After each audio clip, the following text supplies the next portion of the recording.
20 anos antes de Giovanni assumir a equipe Rocket, foi uma mulher identificada apenas como Madame Boss que liderava.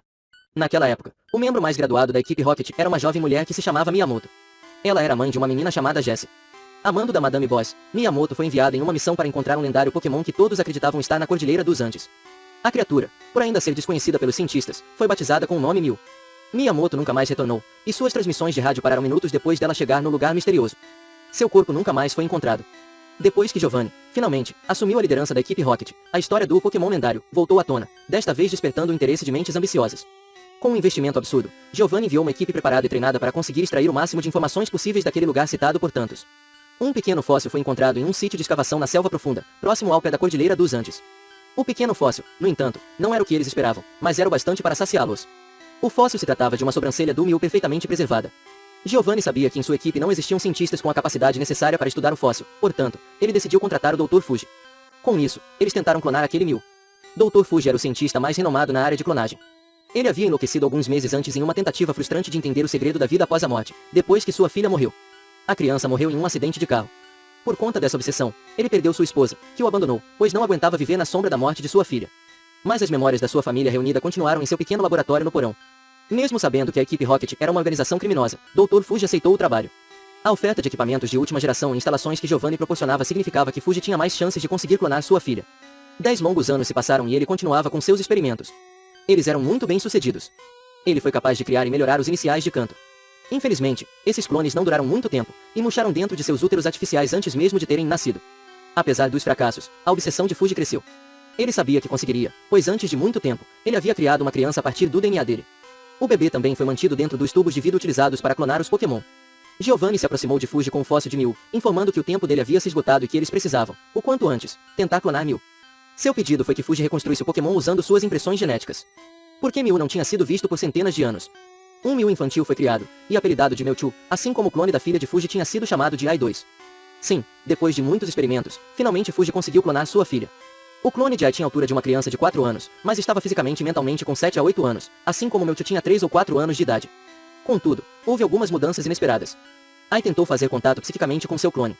Como ele estava confuso e assustado por ter despertado da escuridão, Mewtwo estava grato pela presença da criança.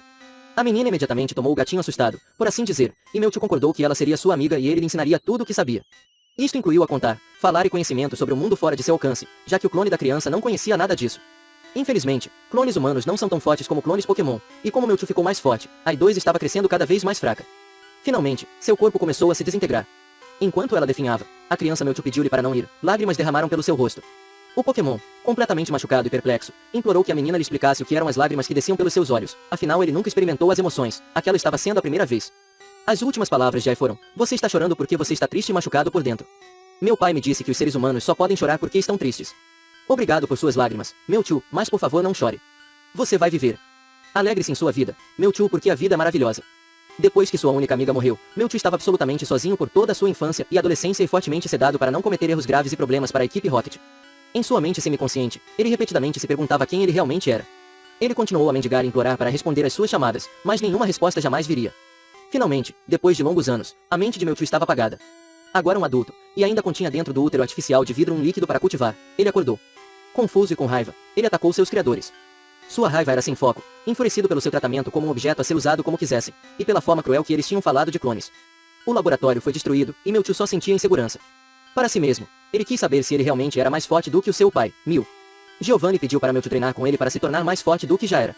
No início, Mewtwo relutou, pois ainda não confiava plenamente naquele mestre, mas, com o tempo, ele acabou concordando em ir com o líder da equipe Rocket. Por um ano inteiro, ele fez o que foi ordenado, atacando Pokémon e seus treinadores iguais, e atrair Pokémon selvagens para que os membros da equipe Rocket pudessem capturá-lo. Tarde da noite, Mewtwo, muito tranquilo, perguntou a si mesmo se sua vida estava tendo algum propósito, no final das contas. Giovanni ouviu o que ele falava e entrou no laboratório, rindo e disse: "Sua finalidade é servir a seu mestre." Fora isso, sua vida não tem valor, e furioso com a crueldade deste comentário, Mewtwo destruiu a base de foguetes e fugiu para o céu, deixando Giovanni vivo, mas muito debilitado.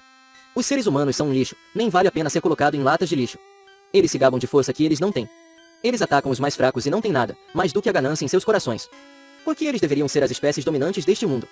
Por que eu não deveria dizer-lhes o que fazer? Não. Isso não é uma declaração de guerra, nem é um ataque, mas sim, o meu contra-ataque para aqueles que me trouxeram sozinho neste mundo. Eu serei o mais poderoso Pokémon, vou fazê-los pagar, o reinado de Mewtwo, em breve começará.